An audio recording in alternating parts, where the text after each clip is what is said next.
এখন রসুল যদি আপনার বিরুদ্ধে মামলা দায়ের, এই কোরআনকে তারা পরিত্যক্ত করে রেখেছিল।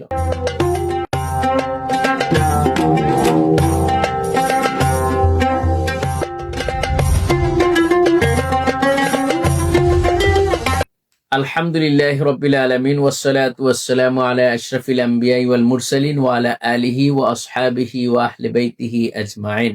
আম্মা বা'দ, ফাউযু বিল্লাহি মিনাশ শাইতানির রাজিম। বিসমিল্লাহির রহমানির রহিম। আপনারা জানেন যে রমাদান মাস হচ্ছে কোরআন নাজিলের মাস। শাহরু রমাদান আল্লাযী উনজিলা ফীহিল কোরআন। আল্লাহ পাক এই মাসে কোরআনকে নাজিল করেছেন। আর এই জন্য এই মাসে যদি আমরা কোরআন তেলাওয়াত না করি, তাহলে তো আমরা আল্লাহর সামনে কিভাবে আমরা দাঁড়াবো কিয়ামতের দিন। এই জন্য আসুন আমরা এই মাসে কোরআনে কারীমকে বিভিন্নভাবে শেখার চেষ্টা করি। যারা আপনারা কোরআন পড়তে জানেন না এবং যারা কোরআনে কারীমকে পড়ার জন্য আগ্রহী, আপনারা এই রমাদানে এই সুযোগটা গ্রহণ করবেন। আপনারা প্রথমত তারাবিহের নামাজে যাবেন, সেখানে কোরআন শুনবেন ইমাম সাহেবের পিছনে থেকে, এবং আপনি চেষ্টা করবেন একজন হুজুর রেখে, যাতে করে আপনি কোরআনটা যেন এই মাসে শিখতে পারেন।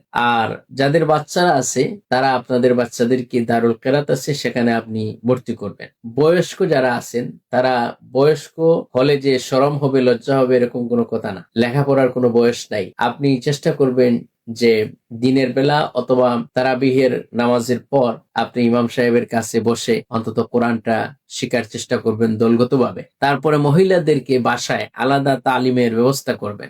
যেসব মহিলারা কোরআন জানেন, তারা যে সমস্ত মহিলারা জানেন না, তাদেরকে শিখাবেন কোরআন। যুবকদের জন্য এটি একটি সুন্দর মাস।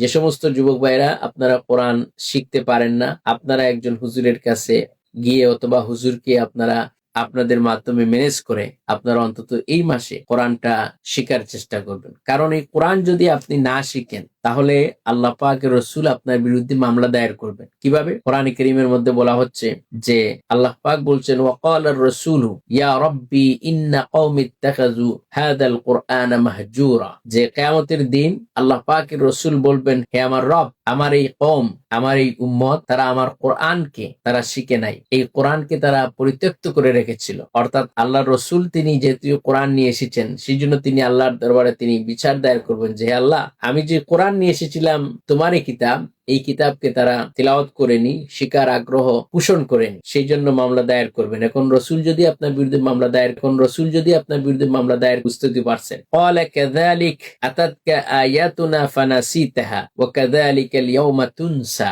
আল্লাহ পাক বলবেন, যেভাবে করে তুমি দুনিয়ার বুকে আমার আয়াতগুলোকে ভুলে গিয়েছিলে, আমিও আজকে তোমাদেরকে ভুলে গেলাম। এমনকি আল্লাহ পাক কোরআনের মধ্যে বলছেন, ওয়ামান আ'রাদা আন যিকরি ফাইন্না লাহু মাঈশাতান দানকা ওয়া নাহশুরুহু ইয়াওমাল কিয়ামাতি আ'মা। আল্লাহ পাক বলবেন যে সমস্ত ব্যক্তি আল্লাহ পাকের জিকির থেকে ফিরে গিয়েছিল, সেই জিকির থেকে তারা সরে গিয়েছিল, কিয়ামতের দিন আল্লাহ পাক এদেরকে, এই জিকির মানে হচ্ছে কোরআন, এই কোরআন থেকে যারা সরে গিয়েছিল, কোরআনকে যারা শিখে নাই, কোরআনকে যারা শিখতে পারে নাই, যারা এই কোরআনকে অনুধাবন করেনি, তাদেরকে আল্লাহ পাক কিয়ামতের দিন অন্ধ করে উঠাবেন। তারা তখন বলবে, ক্বালা রাব্বি লিমা হাশারতানি আ'মা ওয়া ক্বাদ কুনতু বাসীরা। হে আমার রব, আমরা তো দুনিয়ার বুকে চক্ষুষ্মান ছিলাম, আমাদের চোখ ছিল, আর আজকে আমরা কেন এখানে আজকে অন্ধ হয়ে উঠলাম? আল্লাহ পাক বলবেন, তুমি যেমন করে আমার আয়াতগুলোকে অন্ধের মতো তুমি এগুলা থেকে বিরত থেকেছো, আজকে সেভাবে করে তোমাকেও আমি এই অন্ধ করে আজকে তোমাকে উঠালাম।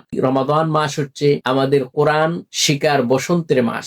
এই মাসে যদি আমরা কোরআন শিখতে পারি, তাহলে আল্লাহ পাক আমাদেরকে প্রতি অক্ষর করে 10 নেকি দিবেন, আর আমরা দুনিয়ার বুকে সফলতা লাভ করব, আখিরাতেও আল্লাহ পাকের জান্নাত লাভ করব, নবীর সুপারিশ লাভ করব, যদি আমরা কোরআন শিখতে পারি। আর কোরআনকে শিখা সহজ করে দিয়েছেন আল্লাহ পাক। আল্লাহ পাক বলছেন, ওয়ালাকাদ ইয়াসসারনাল কুরআনা লিযিকর ফাহাল মিন মুদ্দাকির। আমি অবশ্যই এই কোরআনকে মুখস্থ করা, বুঝা, অনুধাবন করা সহজ করে দিয়েছি। তোমরা কি কেউ এই কোরআনকে শিখবে? আসুন আমরা এই রমাদান মাসে কোরআনকে শিখি, কোরআন অনুযায়ী আমল করি, কোরআন অনুযায়ী ব্যক্তি, সমাজ, পরিবার, রাষ্ট্র পরিচালনা করি। আল্লাহ পাক আমাদেরকে তৌফিক দান করুন। হাযা মা ইনদি ওয়াল ইলমু ইনদাল্লাহ আলাইহি তাওয়াক্কালতু ইলাইহি উনীব। আসসালামু আলাইকুম ওয়া রাহমাতুল্লাহি ওয়া বারাকাতুহু।